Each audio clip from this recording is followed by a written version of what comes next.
And we are live. You guys should know this is like my very favorite show that I do all week because it is live and I love your questions. Even if sometimes those questions are a little, ask them anyway. Ask me anything. Because Adam and I were just chatting before we started this, and you guys know my very favorite question is, how many times can we be lied to when we do not know the truth? And I really am all about educated choices. Even if you disagree with me, that's fine. I'm going to give you that information. I'm going to give you the links to verify because I don't want you to be blindsided. And I really want you to have the ability to make educated choices. Okay, so enough of that soapbox. But what I want to talk to you today is another area of the commercial real estate market that is in deep trouble. And this impacts most of the normal mom and pop, the normal public, even more than it impacts the banks. So let's just dive right in. And by the way, hit that like button, make sure you subscribe, make sure you share. So here we go. PIMCO warns of more regional bank failures on property pain, and the banks selling quality assets first to avoid big losses. But if there's enough of a run, they're going to be selling all of those other assets as well. So you have to understand that much as they want you to think that this is contained in the regional banks and the community banks, no.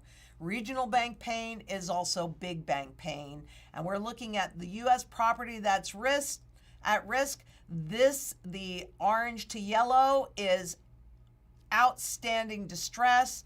And then all of this is potential distress. And we all know about what's happening in the office market.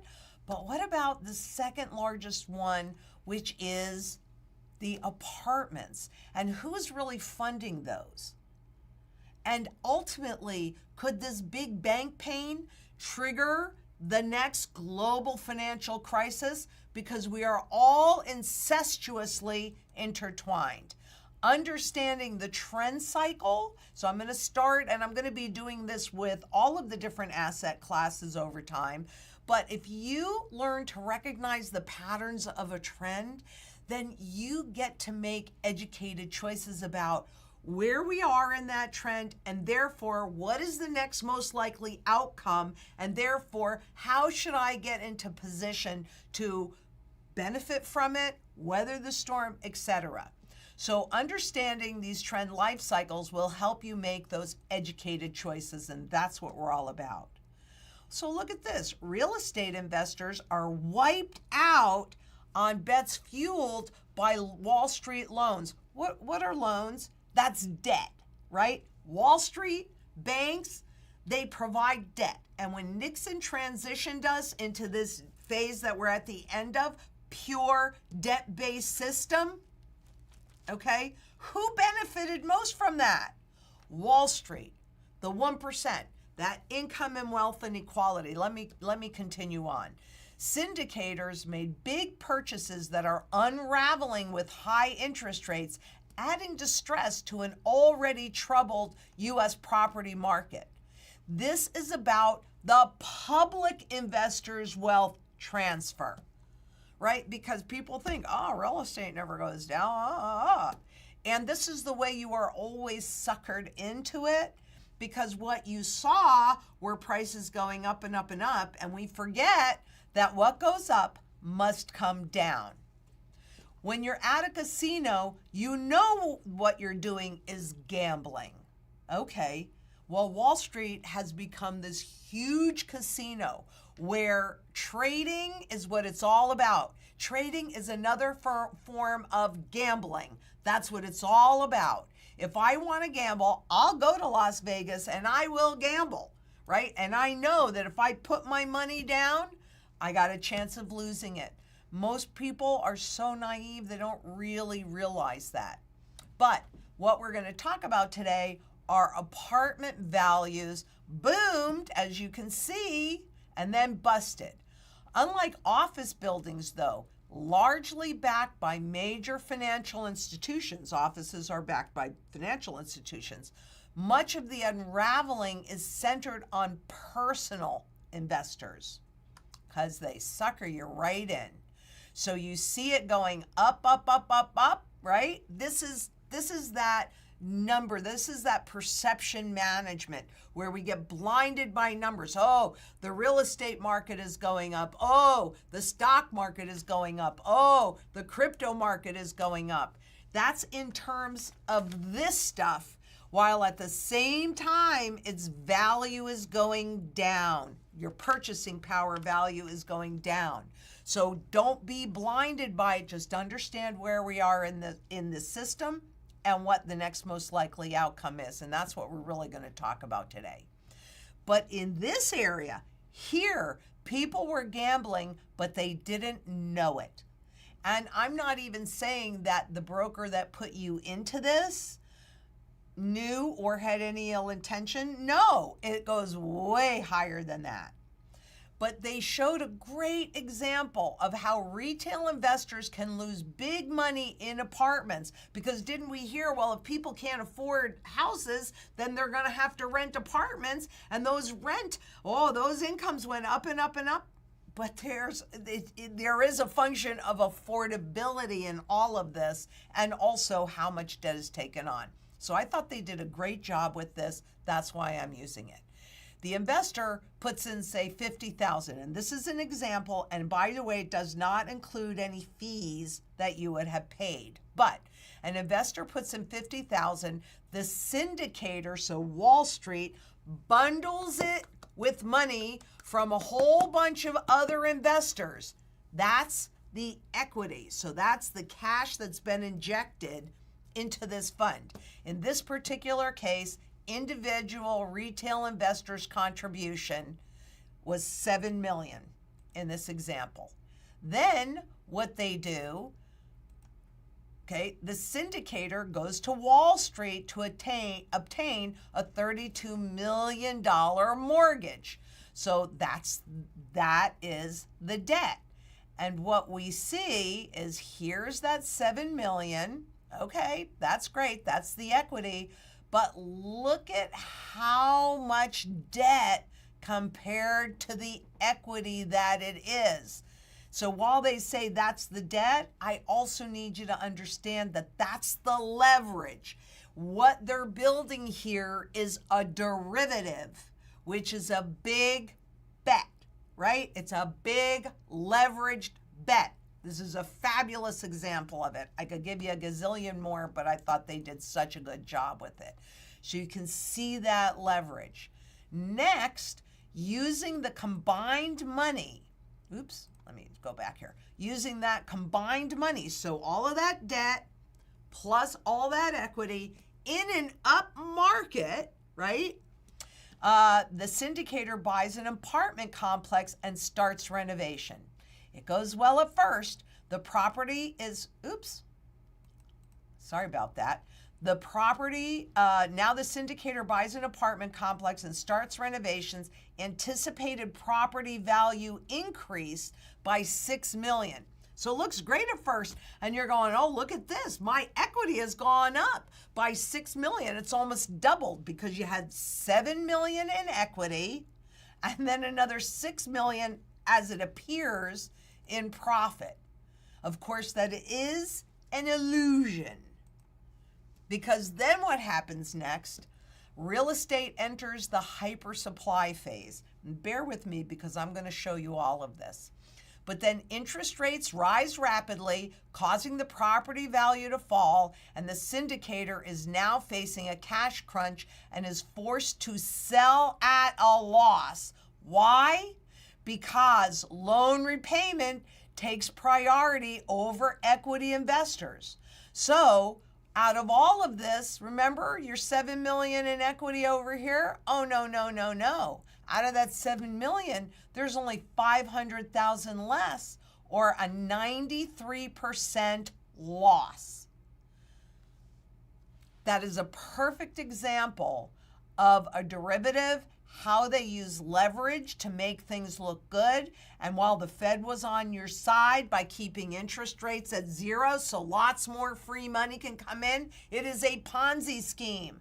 Ponzi schemes must always have new entrants.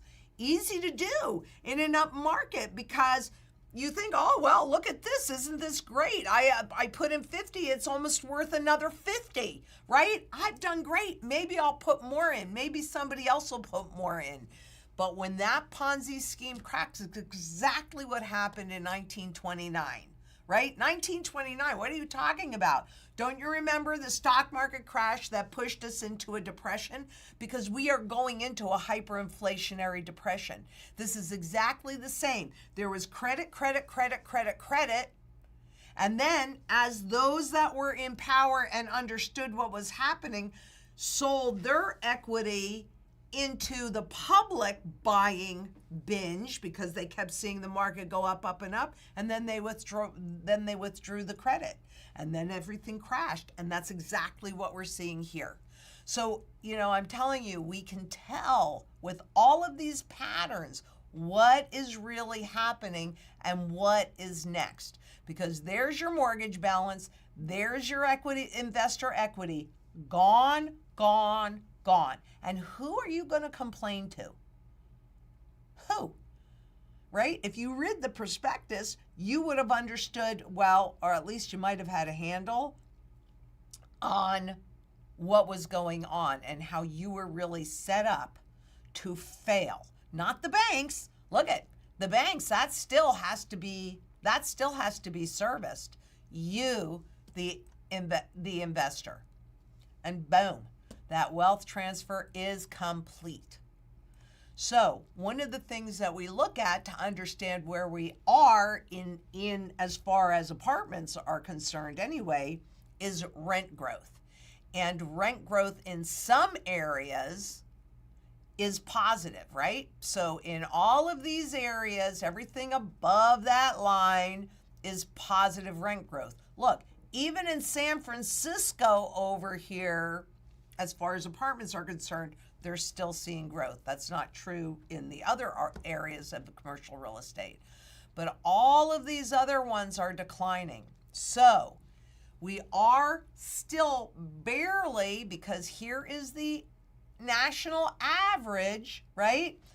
You're barely still positive, but you can see that shift that is occurring. And this is what we know from this particular pattern, and I'm going to get more detailed with this in just a second. Real estate is in the third phase of this trend's life cycle. I think that's probably where we are in everything, rapidly moving toward the fourth and final phase. So when I tell you this may be your last opportunity to get into position, I am not kidding. We are rapidly approaching this. Now let me show you, because this is just typical. I've shown you this before. I've been doing this since on YouTube since 2016. I'm going to show you in all of the different investment areas where we are, but it all looks like this: rising, then you hit a peak, and then it starts to decline. So one of the key indicators is increasing vacancy, new construction. This is the hyper supply phase. Part of the things to realize is that this market cannot turn on a dime. It took a long time to plan those apartments, right? So you may go around and see lots more building going on, like I do here in Phoenix. I mean, there are cranes all over the place, but all of that funding was secured years ago. And you are, in these kinds of cases, you are locked in. It is hard for you to get your money out. And you can see where we've already begun the decline going into the final phase. This is what you need to be prepared for, because that's also where the opportunities lie. And I'm going to show you in real time. Just give me a second. But what you'll notice is in this example, which is a stylized example, where we started out in that undervaluation phase is where we end up. So it's always a cycle as long as it's a tangible asset. Now in a paper asset, nope, those just evaporate. But obviously real estate, that apartment building isn't going to go away just because it's lost value. However, it will have to be sold. It will have to be sold until it hits an undervalued bottom. So when I'm talking about having gold to hold your purchasing power intact, drive around where you live. Say, gee, I wouldn't mind owning that asset. I wouldn't mind owning that asset. And really dream a little bit. You can. Because if you are properly positioned, and that's what a sound money strategy does for you, right? Click that link below, set up a time to get your own strategy in place. This isn't just about surviving this. This is also about thriving through it and coming out the other side better off than when you entered it. And if you can start to understand these repeating patterns that happen every single time, this is not rocket science, it's just a recognition of patterns. And we know because a 53-year-old trend pattern just broke. That's not good. If you haven't watched that video yet, Adam will put the link below. Better watch that because that's significant. But okay, let's go back to the charts now. All right, so let's look at real life. Why not? This is from the April 2024 Financial Stability Report from the Federal Reserve. And this happens to be on commercial real estate prices adjusted for inflation. Continued to decline.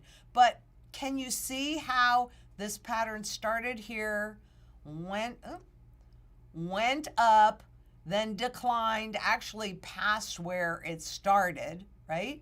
And then we saw that pattern repeat again. So when I see, this is that cup formation, that accumulation pattern. And when you see that, what that tells you is that smart money has recognized a severely undervalued circumstance, like what's happening with gold right now and silver as well, right? They've recognized it. They are quietly accumulating. All those central banks buying gold hand over fist. This is when I'm going to tell you that I'm going to convert some of these into some of that. Income producing assets that I cannot outlive. Look at how much further down it is likely to go. Maybe even more. Where you're hearing people, the talking heads say, this is a great buy. You should be buying commercial real estate right now. Oh, no, no, no, no, no, no, no, no. This is not the time to be doing it. Yes, it's down, and in some places it's down pretty substantially. But globally, think about Japan in the early 90s. Their residential real estate dropped 85%. Their commercial dropped 95%. What we're looking for is an accumulation pattern. And that's why I'm gonna show you with stocks. I'll do that next week. With gold, everything. These are simply repeatable patterns. It's so easy once you learn how to recognize it because they all look they all look pretty much the same. Might be a few things, but they all look pretty much the same. So I'm hoping that you can really see the pattern in this because we got a long way to go down. It is not time yet. And we got a long way to go up. I'll be showing you that in another video. And will this then break below that? Good, let it. That's just the opportunity. There's always opportunity in crisis. But what happened here in 2008 was that the Federal Reserve, by dropping rates to interest, created a false bottom. People think I did great because I bought this property in 2010 and severely below where the current market is right now. But truthfully, was that a real bottom? No, it wasn't. I just got lucky with that, and there were reasons why I had to do it. You got to have a place to live. You got to have a place to make your last stand. But when people ask me, should I invest in real estate right now? No, no, no, no, no, no, no, no, no. Unless you want your wealth to transfer to whoever you buy it from. Then, of course, rock and roll hoochie coo. But that doesn't make a whole lot of sense to me. That opportunity lies ahead. This opportunity to accumulate gold and silver while it is cheap is now.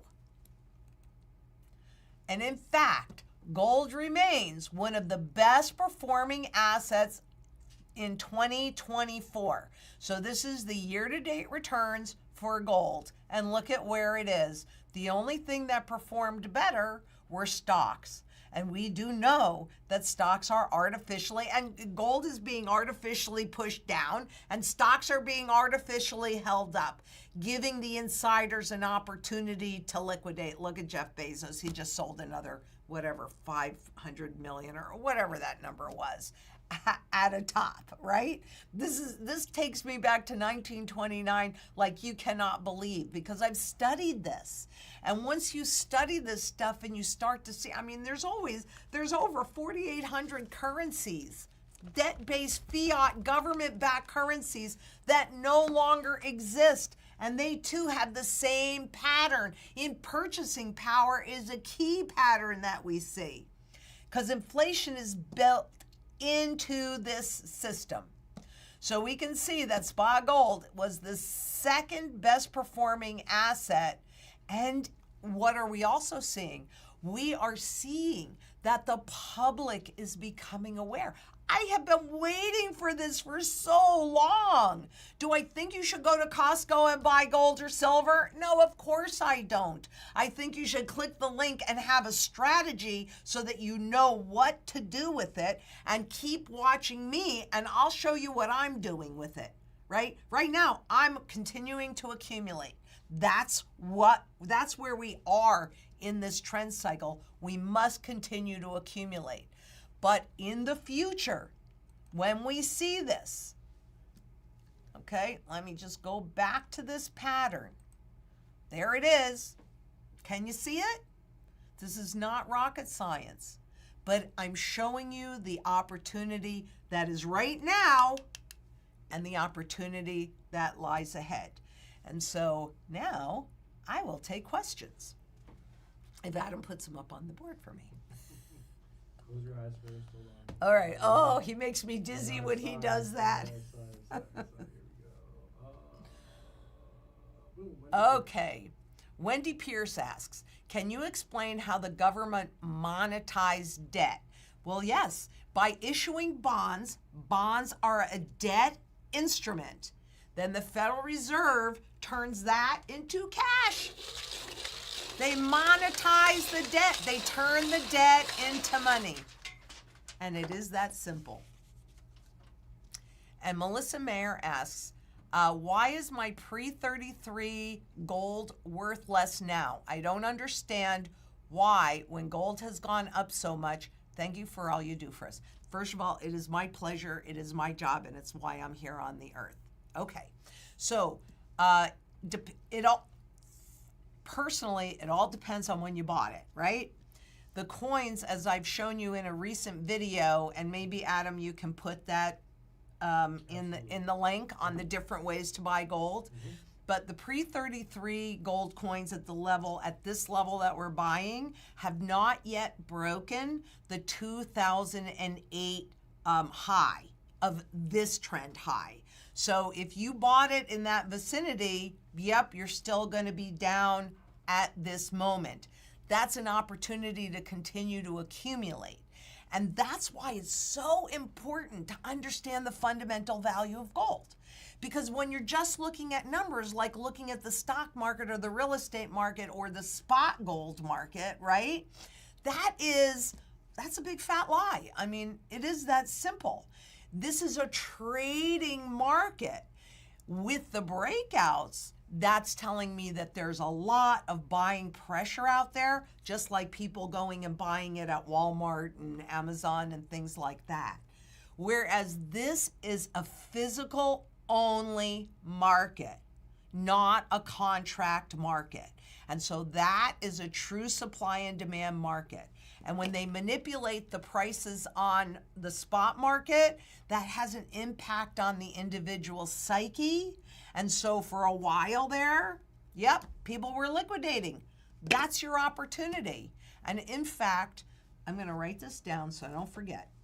I was going to do it on stocks next week, and I still am, but I'm also going to do it on gold. So you can, on the pre-33s. So you can see it for yourself instead of my blah, blah, blah words. So Melissa, I'll see you next week, and I'll even do it on the live. So tell everybody, and then we can ask more questions. But that's really why. It is a physical only market. That's the market you want to be in, right? It's the spot market was created as a perception management tool to keep you away from gold. But does it impact the psyche? Absolutely it does. That creates the opportunity and the importance of understanding the true value of an ounce of gold, an ounce of silver, so that, or even a stock or a bond or any of that stuff. What's the fundamental value of this? Well, just look on the Federal Reserve's purchasing power chart, and down in the left-hand side on that index, what do you see? A big fat goose egg. And we have been relentlessly moving toward that.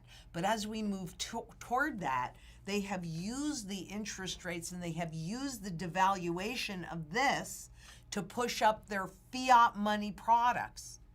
This is real wealth and your ability to hold your purchasing power privately and also more, in my opinion, a lot more safely.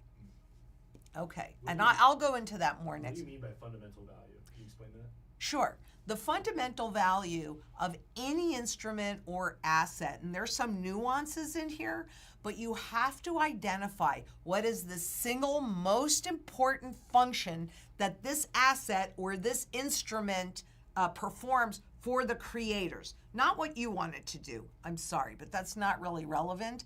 It's those that are in power, what did they want it to do, right?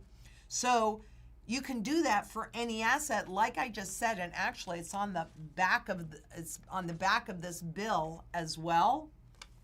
It should be on the back of this bill, but anyway, it's on the back of the bill.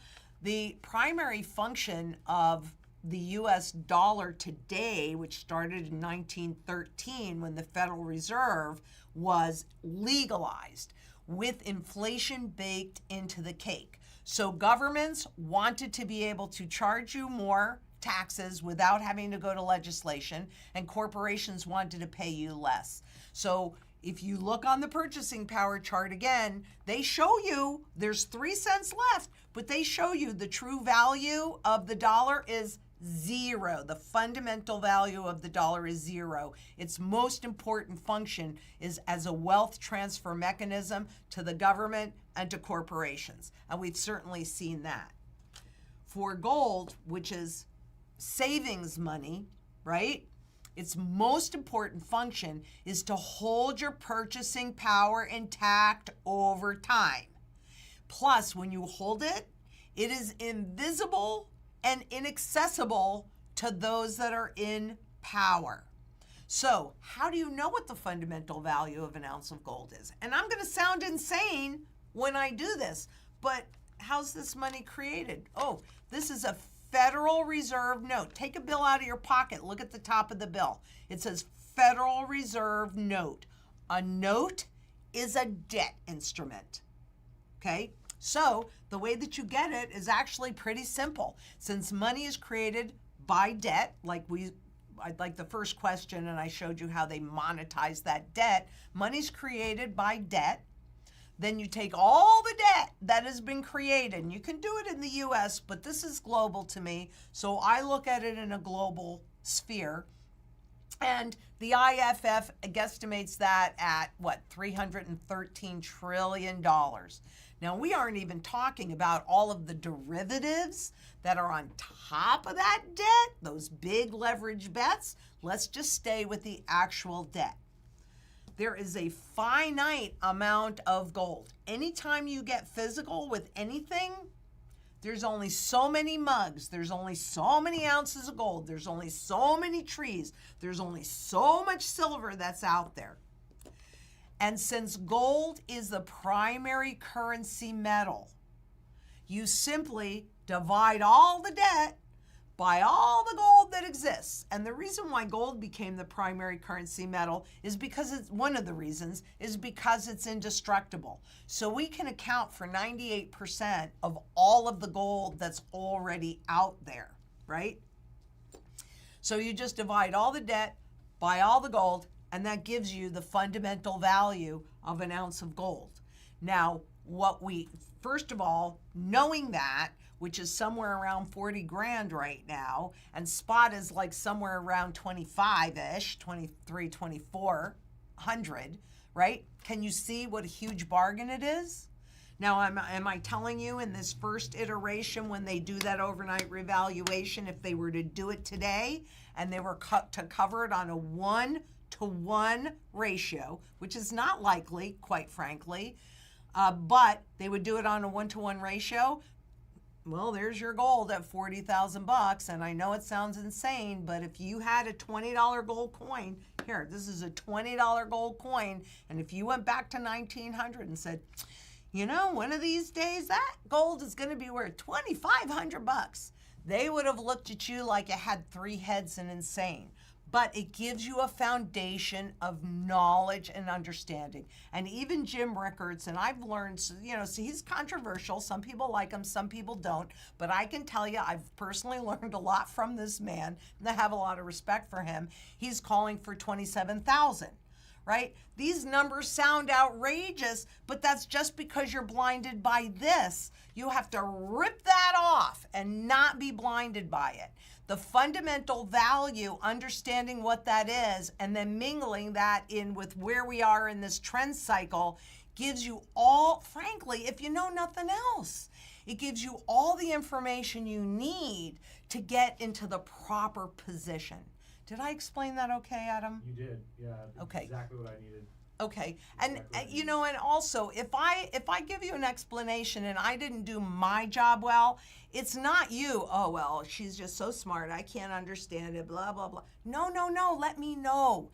Give me an opportunity to explain it in another way because I really do want you to understand it. They don't want you. The powers that be don't want you to understand it. They make it so complex. But I really do want you to understand it. And Silverman asks, do you think the government has a load of gold in the Grand Canyon? I don't know. Let me ask. Does the government have a load of gold in the Grand Canyon? Come on. It's right on the corner. Oh. Okay. Oops. Upside down. Reply hazy. Try again. Okay, it doesn't even matter if they have a hoard of gold in the Grand Canyon because regardless, there's still a finite amount of it. And gold on the spot market is still severely undervalued. Severely, and so is silver.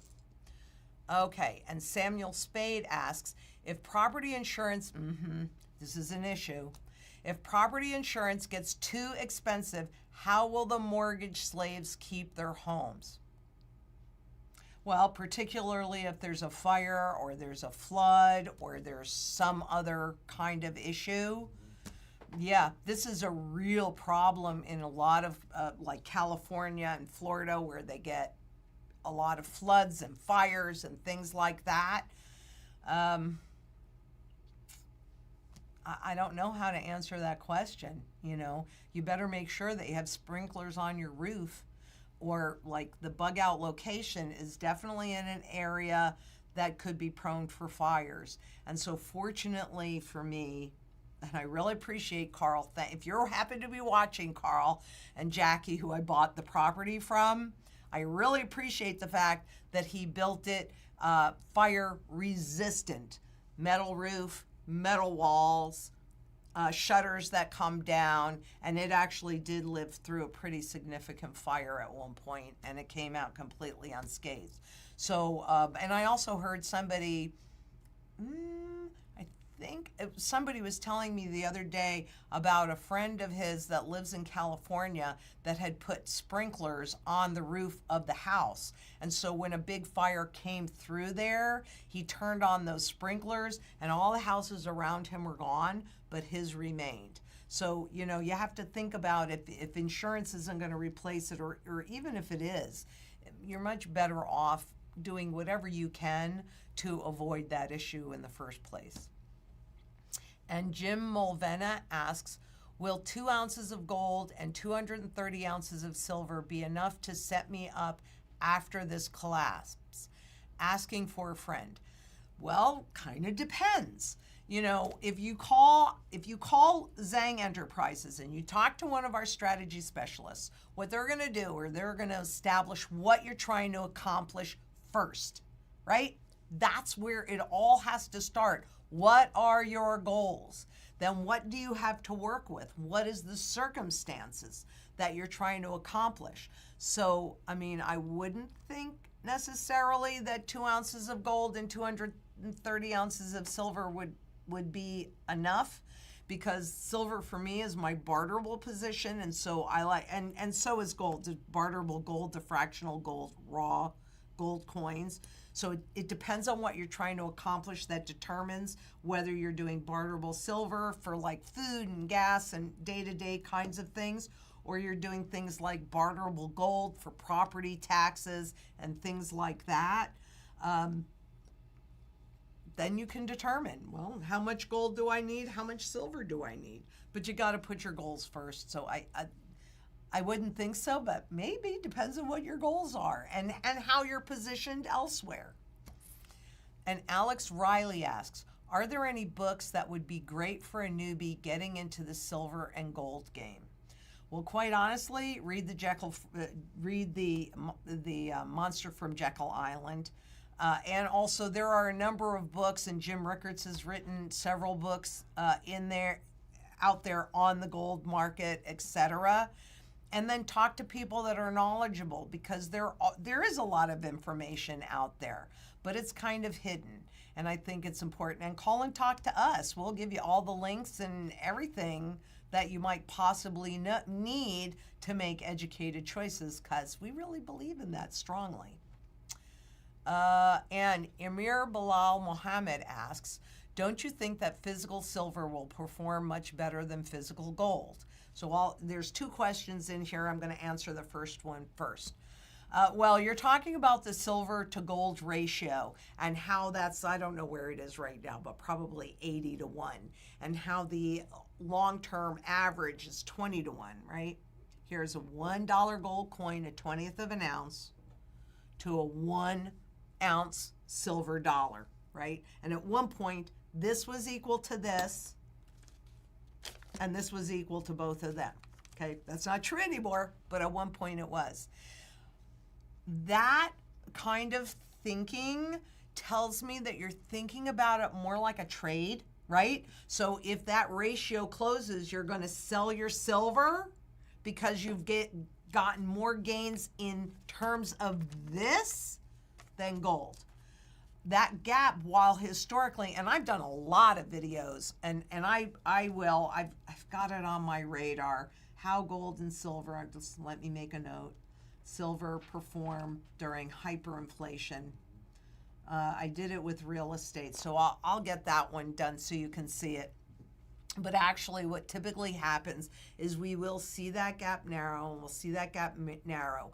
But then, since gold is the primary currency metal, it typically outperforms silver in those circumstances, though silver does maintain your ability to purchase your loaves of bread, right? The day-to-day kind of barterability. Because when they reset a currency, this is the primary currency metal because it has all of the qualities to be a good, sound money currency. And they take this that has no intrinsic value and they revalue it against gold, which is all intrinsic value. Silver kind of straddles 2 worlds. Now, while both of these, gold and silver, are used in every single sector of the global market, Silver is more industrial. It is still monetary, and in any form, it is certainly monetary regardless of the form. But at the end of the day, you need the primary currency metal, and you're not going to, let's say silver goes to $2,000 an ounce, because that's its current fundamental value. So at $30 or wherever it happens to be at the moment, severely undervalued, right? Stupidly undervalued, both of these. So yes, you want to own silver. You want to own it and you want to hold it. Having said that, though, you have to understand that its market value is based in the industrial as well. So if we go into this hyperinflationary depression, which is what I think lies in our, and history tells me also, lies in our near future, I do want this. I want enough for my day-to-day barterability, but I'm also executing a strategy. And that strategy is having the ability to buy income-producing and legacy-building assets when they are down at that bottom in that cup formation, like I showed you in that pattern. Gold performs that function much better. That's why you establish your goals. So no, because let me tell you, when silver's at $2,000 an ounce, you're going to be real aware that this thing has absolutely zero value, and you're not going to want them. Okay, and the second part of the question. Normally, platinum historically is supposed to be more expensive than gold. Do you think it will adjust? Well, it used to be more expensive than gold, but platinum is not a monetary metal. It is an industrial metal. And so, there are times when platinum was more expensive and gold was more expensive. And I mean, a lot of the things that I have are made out of platinum. And at one point, when that flip-flopped early on in the trend cycle and platinum first went below gold, quite honestly, I bought some platinum. But I don't have that anymore other than in jewelry form because it is not a monetary metal. And this isn't about a trade for me. This is about a strategy, a sound money strategy, a wealth building strategy, and a strategy that, because wealth never disappears, it just shifts location, and you want that wealth to shift your way. Because if they have their druthers, you're just a slave, and they own everything. Silent revolution, peaceful revolution. Just convert this junk into good, sound money. And Victor Vautrat, MD, says, "Hi, Lynette. Greetings from Louisiana. Love Louisiana. I'm a federal physician with the Department of Veteran Affairs. Our Fed 401k is the TSP. Should I convert some of it to a self-directed IRA for precious metals?" Yep. And actually, if you have the ability to convert it into an IRA, that also means that you can take full distribution of it. Look, if you don't hold it, you don't own it. And most of the gold and silver are actually held in IRAs. So if they should choose to do an overt confiscation, because frankly, price manipulation, inflation, and many others are forms of confiscation, but they just give it different names so you don't realize it. But if they were to do an overt confiscation, the IRAs would be the easiest target because you can only hold bullion in there like this. Now, I did buy an ounce of bullion right here, okay? So this and this have the same amount of gold content weight. Why can't I hold this one in my IRA? Because it's pre-33, even as a raw coin, which is why I think for emergencies, I like this stuff. This is how I hold my emergency savings. But in this, easy to do a sweep. And the way that I think it would look, because they don't want pushback, they don't want you to understand that what they're doing is disgusting.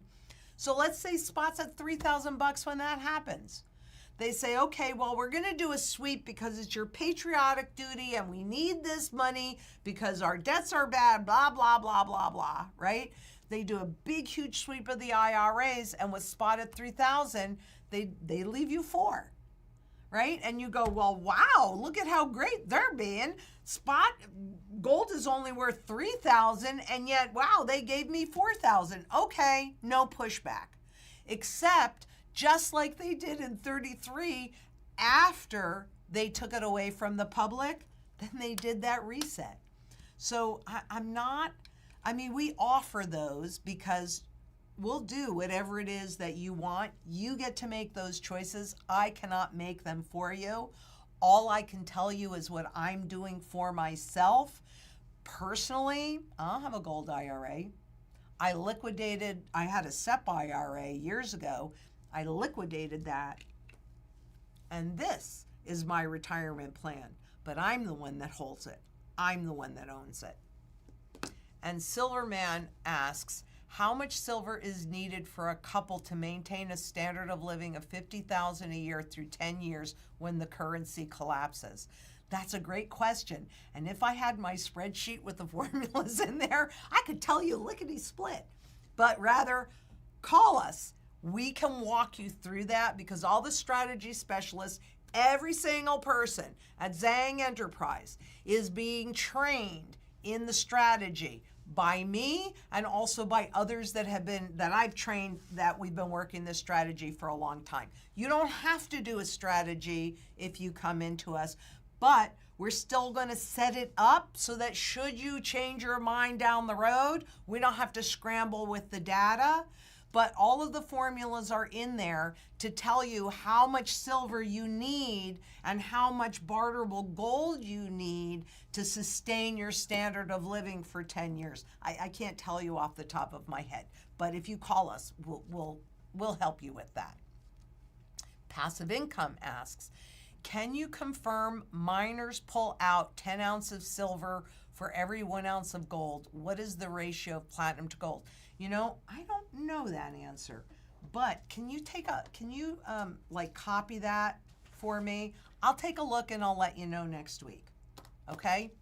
So I don't have any problem saying if I don't know the system, because I can always make a deposit.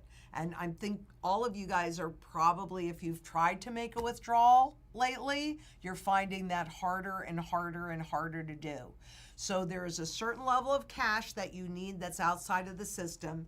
And then the next line of defense is your barterable position. And then you have your opportunity positioning and your legacy building. So that's basically the order of it. And also, by the way, in terms of cash, the central banks have discussed putting a chip in the cash so that when they go negative, you cannot hold your principal. Because, really, I've asked everybody. Nobody can answer this question for me. But once we hit 0 on the Fed's purchasing power chart, what does that mean, right? If they've removed all your purchasing power, then what do they have to do? They have to attack your principal. And that experiment started in 2009. And it ended when they were forced to raise rates because of all of the inflation becoming obvious to the public. What's that tell you, right?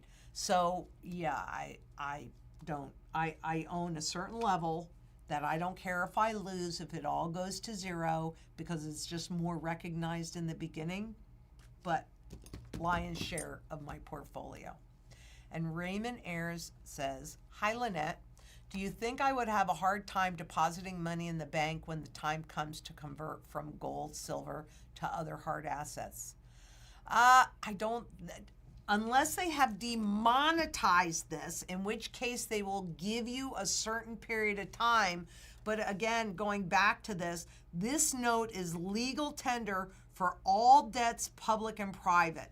So they actually cannot legally do that unless they have demonetized the currency.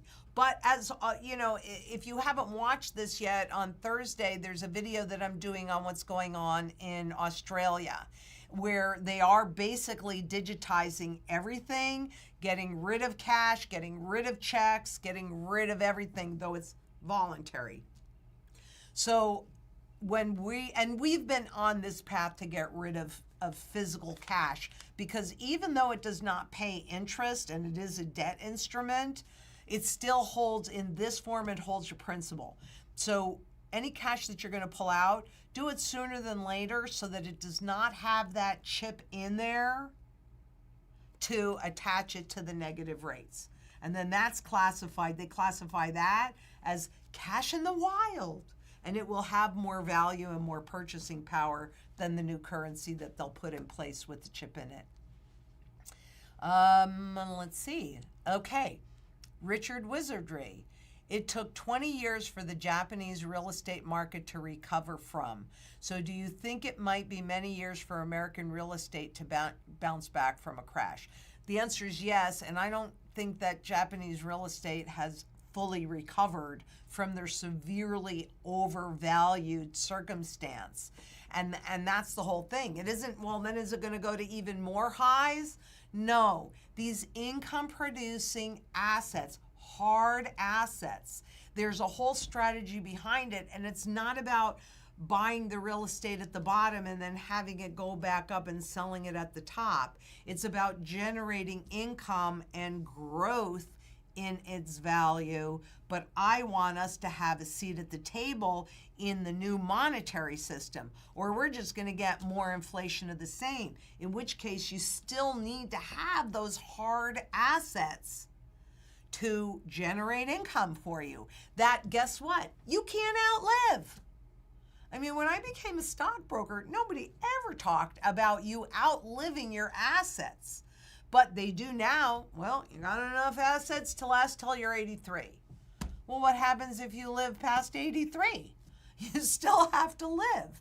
So why not develop your own security and your own portfolio that generates income for you for the rest of your life, and that you can pass down to those future generations?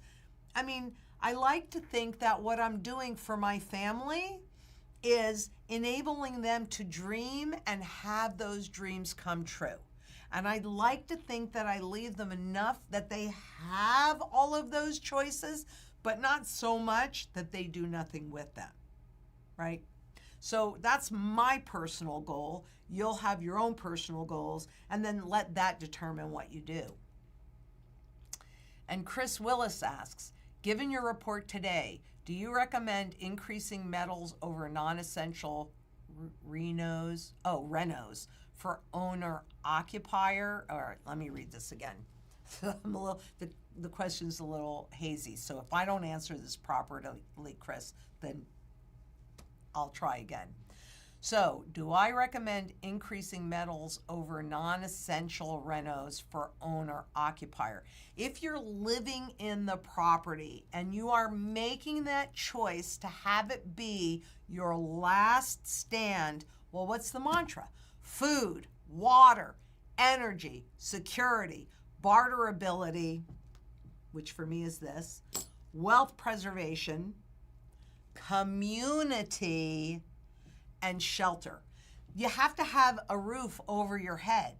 So even if you need a place to make your last stand and you need to increase your security, you know, the way that I did it, and the mantra developed because of what I was doing for myself, right? But how do you eat an elephant? One bite at a time. So you step back and you say, well, where am I the most vulnerable, right? If you don't have any metals, then I'm telling you right now, that's where you're most vulnerable. So you need to make sure that the wealth that you've managed to, the fiat money wealth that you've managed to accumulate, is properly diversified. But I can tell you that people make choices when they feel like, you know, they don't have any other choice. So I have, and I'm upping that security yet again, and I've done this in layers. When I first bought this property, I felt really vulnerable in the back door. I just felt like, because this is an old house, right? And I just felt like somebody could walk up to it and boom, kick it open and get in, right? That's where I felt most vulnerable. So what did I do? The first thing I did was I put a security door in. And Adam, you can take a picture of that security door. It's the one in the back by the double doors, right? So now this past year, what I did, and I've done different layers of security. There's lots of spiny, nasty things out there. So if somebody's trying to break in, they're going to pay very dearly for that. And then this last year, I put in security shutters. So whatever openings are not with a security gate, I got my security shutters. And actually, I called in another expert. You will probably meet him. I have asked him if he would come on air and talk about this and maybe even be our little liaison, because he knows a lot more about this than I do, right? And so I had him here and going over everything. So I don't know what we're going to do next, but there are a couple areas, to be honest with you, that I feel vulnerable, and I'm going to plug those up. And I've been working on this since 2010, right? So you step back and you go, where am I most vulnerable? Do you have food and food security? Do you have regular security? Do you have water? I mean, I put in ponds around here for my water security. So that's the way I recommend that you do it. You definitely need metals. If you're not properly diversified, then that is really a key, and it needs to be the foundation. But you need all the rest of them. And that's why local community has gone, really right up there on my list, because we don't have the luxury of time that I've had to create all of this. And I'm probably more ready than pretty much anybody else that I know, and I'm still not fully ready. And Fallout Funds asks, why can't we just go back on the gold standard? Is it because too many dollars have been printed, and how to pay our bills when the money collapses? Okay, so this is a two-parter. Let's take each part.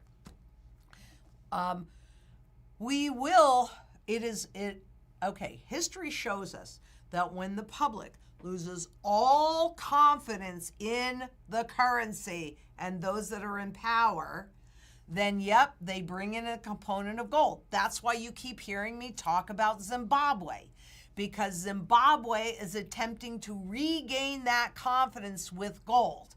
Now, could they do it on a one-to-one basis? Of course they could. It doesn't matter how much gold there is. What matters is how much it is in terms of this. So if we were to do this on a one-to-one ratio basis, then this being at 40 grand would definitely cover all of these that are out there. Is that likely? No. And the reason why it's not likely is because in this system, wealth is built on debt and leverage. In this system, it's easy to transfer that wealth. And when they created it, they had two goals, right? Government wanted to tax you without you knowing about it, without having to go to Congress, and there's your inflation tax. And corporations wanted to pay you less, but if you were used to getting $10, you're not going to accept $5. However, if they can make that $5 spend like the 10, then that nominal confusion, you go along with it and you don't say anything. Just like that piece that I did in that little table that I did showing you, and maybe we can pull that out, okay? Salary table, okay, where the average income in 1971 was something like $10,290, and if in terms of gold, that was something like 295 ounces or something like that. Today, the average wage, I think, is somewhere around 63,000. So on the surface, nominally, you go, well, I'd much rather have 63,000 than 10,000. But one wage earner could support a family of four on that $10,000 back in 1971. Today, well, what did they stimulate? Anybody making less than $250,000. But if you were still paid in terms of the ounces of gold and never got a raise, that worked out to something like $565,000, which would have kept pace with inflation and would have maintained that standard of living. A family of four at this point can live with one wage earner on $500,000 a year. So let's see. Let me come in here. What he's asking with the how to pay your bills when the money collapses is like, okay, so you have all this gold and silver, right? Right. Money's now valued significantly less. How are you converting it to pay your bills? You're just simply liquidating it for the whatever the current monetary system is. If we're at CBDCs, which I hope not, but if we're at CBDCs or if we're still with this stuff, you will simply liquidate this for whatever the current currency is and pay your bills. Some you might do direct, right? If I'm going to a fruit stand, let me tell you, when we're in hyperinflation, they'd much rather have this than this because they get it then. They cannot replace the goods, but you just convert it. You can 100% of the time, because that goes back to the fact that gold and silver are used in every single sector of the global economy. That means that it has the broadest base of functionality. This is used in one place. These are used everywhere. So it has the most functionality and the broadest base of buyer. That's why neither one of them have ever gone to zero, because you have all of that demand. Now, that's not saying inside of especially a hyperinflationary depression. You know, I mean, historically, if you look at physical gold and physical silver, it's gone like this, right? In a normal economic cycle, when it was a true supply and demand dynamics that we could see. We don't see that anymore in Wall Street. Not anything is going to give you true price discovery. But, you know, that's the way you're going to pay your bills. And the reason why we are not likely to go on a full gold standard is because then they can't leverage it. But they will do it to get your confidence back, like we're seeing with Zimbabwe, and then they'll start to degrade it again over time. But I want a seat at the table. That's why we have to do global. The last question. Okay, and Shiny Man asks, if government can confiscate gold from your IRA, then that means we have to gradually withdraw our gold then? Is that the correct course of action? Well, if you have a gold IRA, I don't think it's frankly a horrible idea for you to take a distribution. Typically, there are a couple different ways that you can do that. I mean, I don't have a gold IRA. I have gold for my retirement, but I'm holding it. That is my personal level of comfort, having been a stockbroker and a banker forever, right? Forever. I really understand and can speak the language, and I don't like what they're saying. I don't like what I'm seeing. So if you have it, you can determine how you take a distribution. You can liquidate inside, and I can't tell you what to do, right? But I'll tell you what your options are. You can liquidate inside of the IRA, and they can send you the cash, and you're going to be taxed on that when they mail you that check or make that wire deposit. Or you can take distribution of the physical metals. If you're sitting with silver, quite honestly, I would probably do that.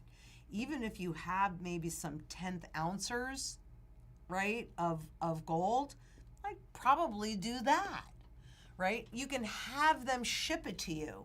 The distribution will be classified as a distribution when they ship you the gold at whatever the current spot price is. So you can determine how you're going to pay that taxable event, but in the sound money strategy, we show you how to recoup that. And it's not rocket science. None of this is rocket science. It's just really understanding the language.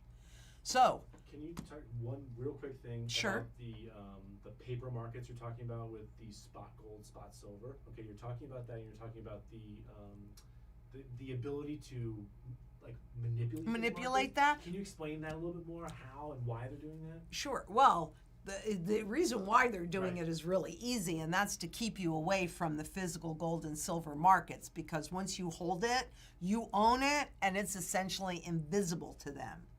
But what was the first part of your question? Why they would manipulate it How are they doing is, it? How are they manipulating? okay, well, because if it's not real, if it's just paper, they can create as much gold and silver as they want to. There's no limitations. Whereas when you're working in the physical world, I don't care if there's more gold in the Grand Canyon or silver or any of that. There is still a finite amount of it. And we are going to a point where, which gives me a lot of hope, the general public is now very uneasy about what they are experiencing and seeing. So, did I answer that? That is correct. You did it right. Okay.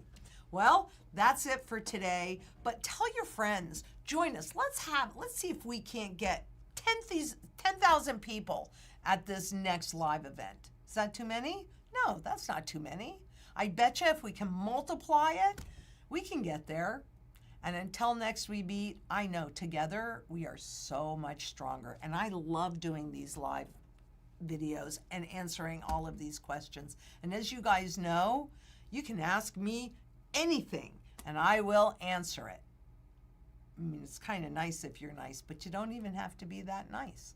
And until next we meet, please be safe out there. Bye-bye.